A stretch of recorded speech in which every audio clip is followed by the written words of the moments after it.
Saudara Wakil Ketua Tim Kampanye Nasional Prabowo Gibran Habibur Rahman kecewa terhadap pernyataan Anies dalam debat Capres ketiga pada Minggu malam bahwa Prabowo memiliki 340.000 hektar lahan tapi tidak perhatikan prajurit TNI. Menurut Wakil Ketua Tim Kampanye Nasional Paslon nomor urut 2, Habibur Rahman bilang yang disampaikan Anies Baswedan dalam debat Capres ketiga adalah berita bohong. Apa yang disampaikan oleh Anies Baswedan seakan-akan Prabowo tidak memperhatikan kesejahteraan prajurit TNI. Menurut Habibur Rahman, segala lahan milik Prabowo Subianto murni hasil kerja keras Prabowo dan Prabowo memiliki sikap perhatian kepada prajurit TNI. Tidak perlu dibicarakan secara tertutup, itu kekurangan yang harus kita perbaiki. Tidak ada Pak Prabowo memiliki 350.000 hektar ya, lahan. Dan kedua ya, apa yang dimiliki Pak Prabowo saat ini itu hasil kerja yang halal ya, hasil kerja yang sah. Benar-benar patut disayangkan Pak Anies pertama menyampaikan berita bohong dan mengaitkannya dengan fitnah yang lain seolah-olah Pak Prabowo tidak peduli dengan kesejahteraan TNI.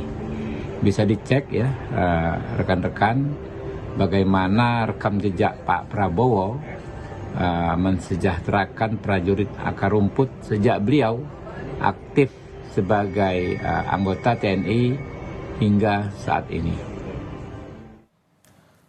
Dalam debat Capres ketiga, Anies menyebut lahan milik Prabowo adalah 320 hektar, namun diklarifikasi jadi 340.000 hektar. Prabowo langsung menginterupsi pernyataan Anies dan menyebut data yang disampaikan Anies Baswedan itu salah. Momen itu terjadi saat Anies mendapat giliran pertama di sesi kedua saat debat ketiga Pilpres. TNI kita, prajurit kita, selebih dari separuh tidak punya rumah. Sebelum saya menjawab pertanyaan itu, saya mengklarifikasi tadi data yang meleset. Maaf Pak Prabowo, angkanya terlalu kecil. Bukan 320 hektar, tapi 340.000 hektar. Saya klarifikasi. Kemudian itu pun salah. Melanjutkan. Itu pun salah. Atas apa yang perlu saya sampaikan. Mas Anies, Pak Prabowo, jangan Pak Prabowo, Pak Prabowo, mohon maaf, ini mohon tenang dulu hadirin, mohon tenang, harap tenang. Deputi Politik 5.0 TPN Ganjar Mahfud Andi Wijayanto menyatakan dalam debat Capres ketiga kemarin dan berbicara di depan publik, Capres nomor urut 3 Ganjar Pranowo selalu menyampaikan data terbuka, bukan data rahasia, bukan data sensitif dari sumber valid dan langsung dari otoritas terkait. Ganjar selalu mengandalkan data untuk menawarkan apa yang menjadi kebijakan-kebijakannya jika terpilih menjadi presiden nanti. Yang pertama kami pastikan data-data yang kemarin disampaikan Mas Ganjar itu seluruhnya data terbuka, ya, bukan data rahasia, bukan data sensitif yang teman-teman juga bisa langsung memperolehnya dari sumber-sumbernya. Bahwa Mas Ganjar itu mengandalkan data untuk berbicara di publik. Mas Ganjar mengandalkan data untuk menawarkan apa yang akan menjadi kebijakan-kebijakannya jika Mas Ganjar terpilih menjadi presiden. Ya.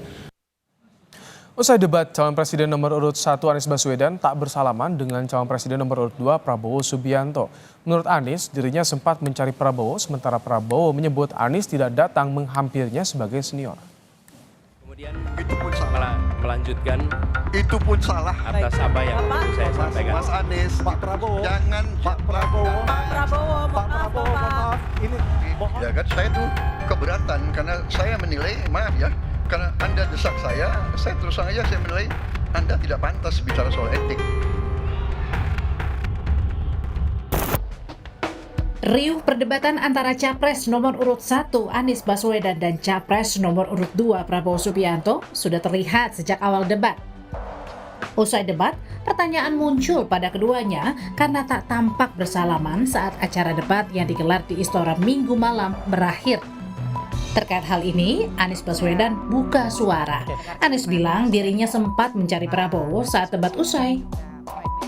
Sesudah selesai saya mencari, tapi sudah tidak ada, jadi tidak tahu kemana harus salaman. Soal tak salaman, Prabowo mengatakan Anies tidak mendatanginya yang lebih senior. Oh, dia nggak datang ke saya lebih tua dari dia.